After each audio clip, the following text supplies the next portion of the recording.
मित्रों, आपका स्वागत है महाभारत के महासंग्राम में। कुरुक्षेत्र, वो भूमि जहां धर्म और अधर्म की पराकाष्ठा तय हुई। इस भयंकर युद्ध में कई ऐसे निर्णायक पल आए जब एक महारथी का भाग्य एक ही क्षण में बदल गया। आज हम बात करेंगे उस पल की जब कर्ण जैसा योद्धा शिनिपुत्र सात्यकी के हाथों रथहीन हो गया। एक ओर था दानवीर कर्ण का महापराक्रम और दूसरी ओर भगवान श्री कृष्ण के संरक्षण में लड़ा जा रहा एक ऐसा धर्म युद्ध जिसने सभी को अचंभित कर दिया। जब दो महाबलियों का टकराव हुआ तो रणभूमि कांप उठी और देवताओं को भी विस्मय हुआ। इस निर्णायक संग्राम का पूरा विवरण स्वयं धृतराष्ट्र को सुनाए गए शब्दों में आज हम आपके सामने प्रस्तुत कर रहे हैं। ध्यान से सुनिए कर्ण के जीवन का वो क्षण जब एक महारथी को होना पड़ा रथहीन। यह प्रसंग है महाभारत के अध्याय 147 के श्लोक संख्या 44 से 77 की। कथा तब की है जब युधिष्ठिर महाराज से आदेश पर सात्यकी अर्जुन और भगवान कृष्ण की खोज में निकल पड़े थे और रास्ते में आ गया कर्ण। दोनों महावीर आमने सामने युद्ध के लिए खड़े हो गए और शुरू हो गया द्वंद्व युद्ध। कौन जीतेगा, कौन हारेगा, यह तो कथा के अंत में ही पता चलेगा। एक बहुत बड़ी घटना युद्ध में घटी, उसे शायद ही कोई जानता हो। क्या आप जानते हैं क्या थी वह बड़ी घटना? यदि जानना चाहते हैं तो वीडियो को अंत तक देखिए। महाभारत गीता प्रेस से यह कथा आप तक पहुंचाया जा रहा है। यहां ना कुछ जोड़ा गया है न घटाया। तो चलिए देर ना करते हुए कथा के मूल श्लोक को पकड़ के चलते हैं। संजय कहते हैं, सात्यकी को रथहीन और कर्ण को युद्ध के लिए उद्यत देख भगवान श्री कृष्ण ने बड़े जोर की ध्वनि करने वाले शंख को ऋषभस्वर से बजाया। दारुक ने उस शंखध्वनि को सुनकर भगवान कृष्ण के संदेश को स्मरण किया और तुरंत ही उनका रथ ले आया, जिस पर गरुड़ चिन्ह से युक्त ऊंची ध्वजा फहरा रही थी। भगवान श्री कृष्ण की अनुमति पाकर शिनिपुत्र सात्यकी उस अग्नि और सूर्य के समान तेजस्वी रथ पर आरूढ़ हुए। तो यहां हम देखते हैं कि सात्यकी का रथ टूट चुका है। सामने खड़ा है महायोद्धा कर्ण, जिसकी धनुष की प्रत्यंचा तनी हुई है और वह प्रहार के लिए तैयार है। यही वह क्षण है जब भगवान श्री कृष्ण ने अपने अधरों पर शंख रखा और ऋषभस्वर से गूंजने वाली प्रचंड ध्वनि पूरे कुरुक्षेत्र में गूंज उठी। उस शंखनाद का संकेत दारुक भली भांति समझ गया। उसे स्मरण था यह ध्वनि सुनते ही रथ लाना है। क्षण भर में वह रथ लिए आ पहुंचा, वह रथ जिस पर गरुड़ का चिन्ह अंकित था और ऊंची ध्वजा आकाश को स्पर्श कर रही थी। भगवान श्री कृष्ण की अनुमति मिलते ही शिनिपुत्र सात्यकी उस दिव्य रथ पर चढ़े। वह रथ किसी साधारण रथ जैसा नहीं था। उसका तेज मानो अग्नि और सूर्य दोनों का संयुक्त प्रकाश हो। सात्यकी ने हाथ में धनुष उठाया और पुनः युद्ध भूमि में उतर पड़े। यह प्रसंग केवल एक योद्धा के रथ परिवर्तन की कथा नहीं है। यह इस बात का प्रतीक है कि जब धर्म की रक्षा करनी होती है तब स्वयं भगवान अपनी शक्ति और कृपा से अपने भक्त को साधन उपलब्ध कराते हैं। कथा में फिर वापस आते हैं। संजय कहते हैं, उस रथ में इच्छानुसार चलने वाले महान वेगशाली और सुवर्ण अलंकरणों से विभूषित शैब्य, सुग्रीव, मेघपुष्प और बलाहक नामक श्रेष्ठ अश्व जुते हुए थे। उस पर चढ़कर सात्यकी ने अनेक बाणों की वर्षा करते हुए कर्ण पर धावा किया। कर्ण ने भी अत्यंत क्रोध से सात्यकी पर बाणों की वर्षा शुरू कर दी। राजन, मैंने इस पृथ्वी पर या स्वर्ग में देवताओं, गंधर्वों, असुरों और राक्षसों का भी वैसा युद्ध कभी नहीं सुना। उन दोनों का संग्राम देखकर सबके चित्त में मोह छा गया। हाथी, घोड़े, रथ और मनुष्यों से युक्त सेना भी उस समय युद्ध से रुक गई। आकाश में खड़े देवता, गंधर्व और दानव भी दारुक के कुशल सारथ्य और कर्ण सात्यकी के युद्ध को देखकर चकित हो उठे। दोनों वीर अपने अपने मित्र के लिए पराक्रम दिखाते हुए रणभूमि में भिड़े थे। मित्रों, यह युद्ध साधारण नहीं था। न पृथ्वी पर कभी ऐसा हुआ, न स्वर्ग में देवताओं और असुरों के बीच। जब कर्ण और सात्यकी भिड़े तो उनकी रणकला देखकर पूरी सेना थम गई। हाथी, घोड़े, रथ सब रुक गए, मानो समय ठहर गया हो। आकाश में खड़े देवता, गंधर्व और दानव भी विस्मित हो उठे। दारुक की सारथ्यकला और दोनों वीरों का पराक्रम देखकर सबके हृदय में मोह छा गया। यह केवल दो योद्धाओं का संग्राम नहीं था, बल्कि धर्म और मित्रता के लिए लड़ा गया अनुपम युद्ध था। कथा में आगे बढ़ते हैं। संजय कहते हैं, कर्ण और युयुधान, सात्यकी एक दूसरे पर बाणों की वर्षा करने लगे। कर्ण ने भूरिश्रवा और जलसंध की मृत्यु से शोकाकुल होकर सात्यकी को बाणों से मथ डाला। वह क्रोधित होकर सर्प की भांति फुफकारते हुए सात्यकी पर बार बार धावा करने लगा। सात्यकी ने भी उसका सामना प्रचंड बाणवर्षा से किया। वे दोनों पुरुष सिंह व्याघ्रों के समान भिड़े हुए एक दूसरे को क्षतविक्षत करते रहे। अंततः सात्यकी ने लोहमय बाणों से कर्ण के सारे अंगों को चोट पहुंचाई और एक भल से उसके सारथी को रथ से नीचे गिरा दिया। फिर चारों श्वेत अश्वों को मार डाला, ध्वज काट डाला और रथ के सैकड़ों टुकड़े कर दिए। कर्ण आपके पुत्र के देखते देखते रथहीन हो गया। कर्ण के रथहीन होने से आपकी सेना विचलित हो उठी। उस समय आपके महारथी वृषसेन, शल्य और अश्वत्थामा ने सात्यकी को चारों ओर से घेर लिया, किंतु सात्यकी ने उन्हें भी परास्त किया।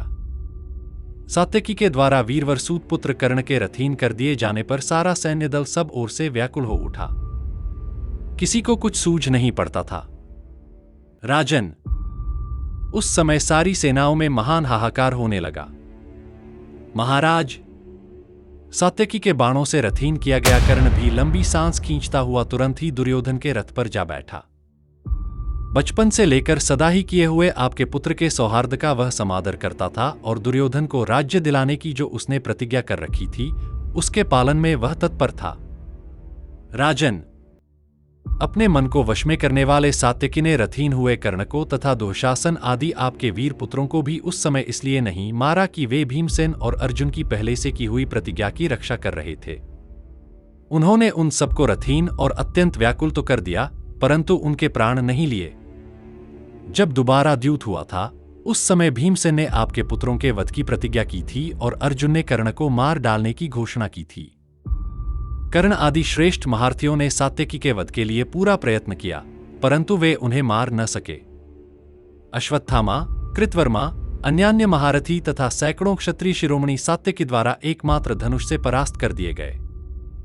सात्यकी धर्मराज का प्रिय करना और परलोक पर विजय पाना चाहते थे। शत्रुओं को संताप देने वाले सात्यकी श्री कृष्ण और अर्जुन के समान पराक्रमी थे। उन्होंने आपकी सारी सेनाओं को हंसते हुए से जीत लिया था। नरव्याघ्र, संसार में श्री कृष्ण, कुंती कुमार अर्जुन और शिनिपौत्र सात्यकी, ये तीन ही वास्तव में धनुर्धर हैं। इनके समान चौथा कोई नहीं है। धृतराष्ट्र बोले। वासुदेव के रथ पर आरूढ़ सात्यकी, जो युद्ध में वासुदेव के समान थे, उन्होंने कर्ण को रथहीन कर दिया। मित्रों, महाभारत की रणभूमि में जब आदरणीय महारथी सात्यकी और कर्ण आमने सामने हुए तो दृश्य अत्यंत अद्भुत और भयावह हो उठा। भूरिश्रवा और जलसंध की मृत्यु से शोकाकुल कर्ण सर्प की भांति फुफकारते हुए सात्यकी पर बाणों की वर्षा करने लगा, किंतु नरश्रेष्ठ सात्यकी के सम्मुख उसका यह प्रहार तिनकों सा सिद्ध हुआ। वीरवर सात्यकी ने अपने अचूक और तीक्ष्ण बाणों से कर्ण को क्षतविक्षत कर डाला, उसके सारथी को मार गिराया, अश्वों को भेद डाला, ध्वज को काट दिया और रथ को चूर चूर कर डाला। देखते ही देखते महारथी कर्ण रणभूमि में रथहीन और असहाय हो गया। कौरव सेना में चारों ओर त्राही मच गई, क्योंकि जिसे अब तक कौरवों का सबसे बड़ा आधार माना जाता था, वह शौर्य सिंह सात्यकी की पराक्रमाग्नि के आगे टिक न सका। उस समय यदि चाहते तो धर्मनिष्ठ सात्यकी उसी क्षण कर्ण का वध कर देते, किंतु प्रतिज्ञा और धर्म का सम्मान करते हुए उन्होंने कर्ण को जीवन दान दिया। अपमान और लज्जा से व्याकुल कर्ण लंबी सांस भरते हुए अंततः दुर्योधन के रथ में शरण लेने को विवश हुआ।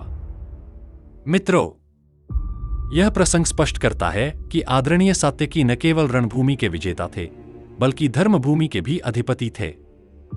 उन्होंने दिखा दिया कि सच्चा वीर वही है जो शत्रु पर विजय पाकर भी धर्म और मर्यादा का पालन करे। मित्रों, महाभारत की रणभूमि का यह प्रसंग अत्यंत अद्भुत है। कर्ण के रथहीन होते ही आपकी पूरी सेना विचलित हो उठी, मानो उनकी रीढ़ ही टूट गई हो। तभी आपके महारथी वृषसेन, शल्य और अश्वत्थामा चारों ओर से सात्यकी को घेरने आ पहुंचे, परंतु आदरणीय महारथी सात्यकी ने अपने अद्वितीय पराक्रम से उन्हें भी परास्त कर दिया। इतना ही नहीं, अश्वत्थामा, कृतवर्मा और अनेक महारथियों सहित सैकड़ों क्षत्रिय भी सात्यकी के हाथों पराजित हुए। यह दृश्य स्पष्ट करता है कि सात्यकी केवल अर्जुन के सहायक भर नहीं थे, बल्कि अपने बल, कौशल और धर्म पालन से वे स्वयं भी एक महाबली योद्धा थे। मित्रों, सात्यकी ने दुर्योधन के पुत्रों और कर्ण को रथहीन और व्याकुल कर दिया, परंतु उनके प्राण नहीं लिए। क्यों? क्योंकि भीम ने धृतराष्ट्र पुत्रों के वध की प्रतिज्ञा की थी और अर्जुन ने कर्ण के वध का व्रत लिया था। सात्यकी ने उस अवसर पर धर्म की मर्यादा का पालन करते हुए प्रतिज्ञाओं का सम्मान किया। उन्होंने शत्रुओं को हराकर भी जीवित छोड़ दिया और यही उनका असली वैभव है। सोचिए मित्रों, सात्यकी ने कर्ण के घोड़े मार दिए, ध्वजा काट दी, रथ तोड़ दिया, सारथी गिरा दिया, कर्ण को बिल्कुल असहाय कर दिया। उस समय यदि सात्यकी चाहते तो कर्ण का वध कर सकते थे, किंतु उन्होंने ऐसा नहीं किया। धर्म और वचन पालन की खातिर उन्होंने कर्ण को जीवन दान दिया। यही सात्यकी की महानता है। शत्रु को पराजित करना वीरता है, परंतु शत्रु को असहाय करके भी उसे जीवित छोड़ देना धर्म और मर्यादा की पराकाष्ठा है। धृतराष्ट्र स्वयं स्वीकार करते हैं, जब सात्यकी वासुदेव के रथ पर चढ़कर कर्ण को रथहीन कर रहे थे, तब वे युद्ध भूमि में स्वयं वासुदेव जैसे प्रतीत हो रहे थे। इस प्रकार नरश्रेष्ठ सात्यकी न केवल रणभूमि के विजेता सिद्ध हुए, बल्कि धर्मभूमि के भी अधिपति बने। संसार में श्री कृष्ण, अर्जुन और सात्यकी, ये तीन ही वास्तविक धनुर्धर हैं। इनके समान चौथा कोई नहीं है। मित्रों, सात्यकी को अर्जुन और श्री कृष्ण की श्रेणी में रखा गया है क्योंकि उन्होंने पराक्रम भी दिखाया और धर्म की मर्यादा भी निभाई। मित्रों, यही इस प्रसंग का रहस्य है कि सात्यकी ने कर्ण को हराया भी और जीवनदान देकर धर्म की रक्षा भी की। तो देखा आपने सात्यकी का वह अलौकिक पराक्रम, जिसने अकेले ही कौरव सेना के सारे समीकरण बिगाड़ दिए। भगवान श्री कृष्ण के रथ और सारथी के सहयोग ने शनिपुत्र को साक्षात वासुदेव के समान युद्ध करने की शक्ति प्रदान की।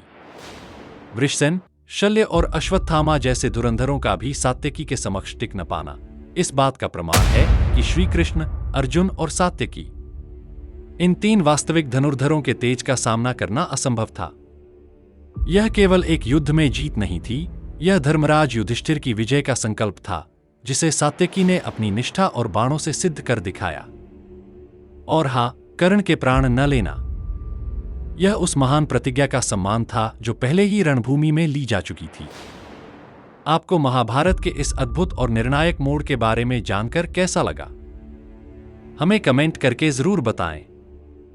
अगर आप ऐसी ही अनसुनी कथाओं को जानना चाहते हैं तो इस वीडियो को शेयर करें। मिलते हैं अगले वीडियो में एक और अविश्वसनीय कहानी के साथ। जय हिंद, जय भारत, जय सनातन, जय श्री राम।